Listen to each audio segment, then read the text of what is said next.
D'ici quelques heures, une véritable tempête de neige va s'abattre sous l'Alpe d'Huez. Alors pour continuer à circuler demain, j'ai le choix entre deux voitures, la Fiat Panda 4x4, un véhicule totalement rudimentaire, et le Mitsubishi Outlander PHEV, un véhicule hybride avec deux moteurs électriques et un moteur thermique. En d'autres termes, deux véhicules que tout oppose. Alors laquelle sera le mieux pour répondre à mes attentes demain? Réponse dans cet essai. Effectivement, ce comparatif c'est un peu David contre Goliath, l'US Bertrand Clary contre le Paris Saint-Germain ou encore le Nokia 3210 contre l'iPhone de dernière génération. Pourtant, nous le verrons, face aux éléments, ces deux extrêmes possèdent de très belles qualités malgré des prestations et des technologies radicalement différentes.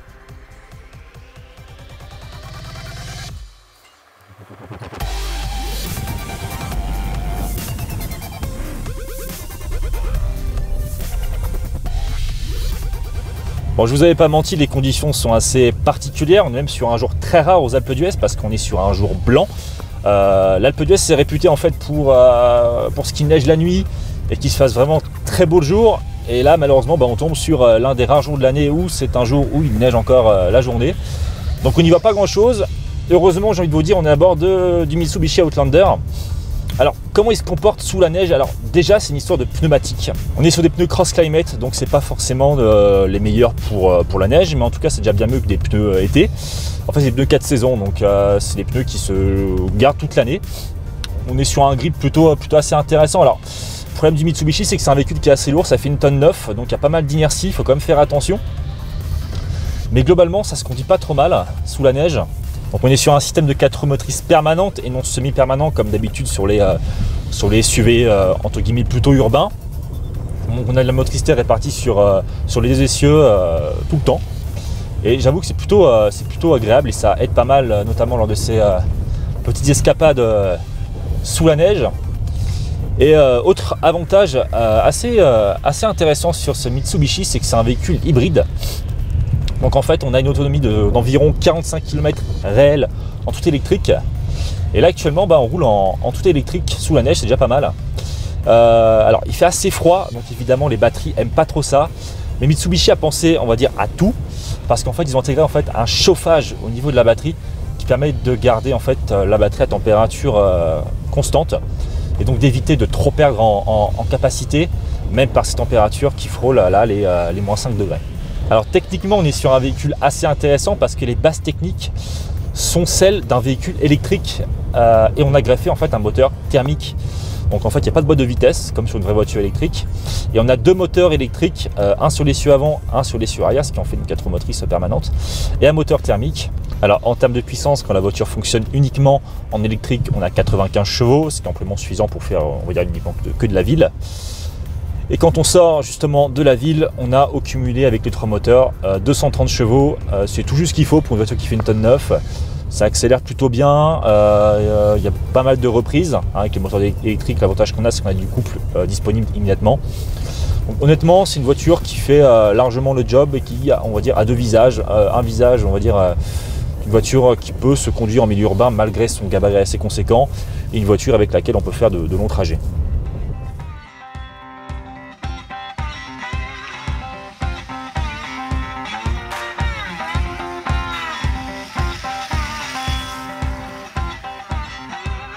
Alors si cette Fiat Panda 4x4 on en voit pas mal en montagne, c'est pas pour rien. On est sur une voiture qui se débrouille plutôt pas mal dans ces milieux, on va dire un petit peu plus hostiles que dans les milieux urbains. Et autant vous dire que là, avec les pneus neige, franchement on se sent vraiment en sécurité. Ça motrice très très bien. Alors on n'est pas sur une transmission intégrale permanente, on est sur une semi-permanente, c'est-à-dire que d'habitude on est typé traction quand les conditions climatiques sont tout à fait normales. Et en fait quand la voiture détecte une perte de motricité, en fait le couple va être envoyé automatiquement au niveau des roues arrière, ce qui nous donne en fait un vrai véhicule 4 roues motrices. Alors c'est vrai, par rapport au Mitsubishi, on est sur quelque chose de beaucoup plus archaïque. On n'a pas de GPS, on a un ordinateur de bord un petit peu daté, on a une direction un petit peu floue, on est encore sur une boîte de vitesse mécanique. Le confort est aussi un petit peu plus ferme, mais on ressent beaucoup mieux les choses. Et sur des terrains, on va dire comme celui-ci, c'est presque même plus rassurant parce qu'on sait où on met la voiture, on sait ce qu'elle fait.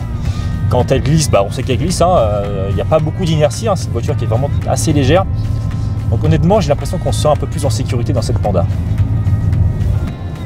Puis au-delà de se sentir en sécurité, c'est aussi une voiture qui est carrément plus amusante.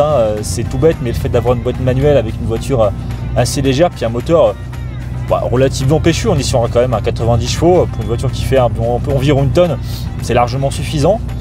Et on se prend presque goût à enrouler dans les virages. Alors c'est pas du tout fait pour ça à la base, c'est fait pour crapahuter en montagne, pour monter tout simplement. Et non, c'est vraiment super ludique, super amusant, et franchement, si je vais en montagne, c'est malheureusement pas le cas, je me tournerai peut-être vers cette voiture.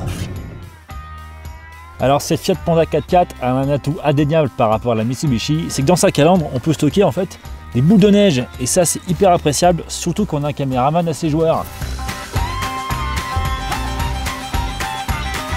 Donc cette Panda, elle a un autre avantage, et non des moindres, c'est qu'elle coûte environ un petit peu moins de 20 000 €. C'est 2 fois moins cher en fait qu'un Mitsubishi Outlander, pour des prestations alors effectivement vraiment drastiquement différentes. On n'est pas du tout sur le même niveau de technologie, ni sur le même niveau de confort, mais on va dire en utilisation pure et dure à la montagne, cette Panda 4x4 elle fait largement le travail, quoi. Elle fait ce qu'on lui demande, tout simplement.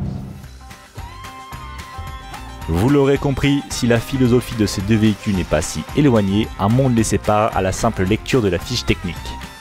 Concernant la facture finale, c'est même quasiment une galaxie qui sépare nos deux modèles, puisqu'il faudra compter environ 18 000 € pour notre petite Panda 4x4 contre quasiment 50 000 pour le Mitsubishi Outlander PHEV. Tout dépendra donc de vos besoins et de votre portefeuille, mais force est de constater qu'ici, en région montagneuse où la nature est plus forte que tout, le monde qui peut séparer nos deux voitures s'est réduit considérablement une fois sur la route.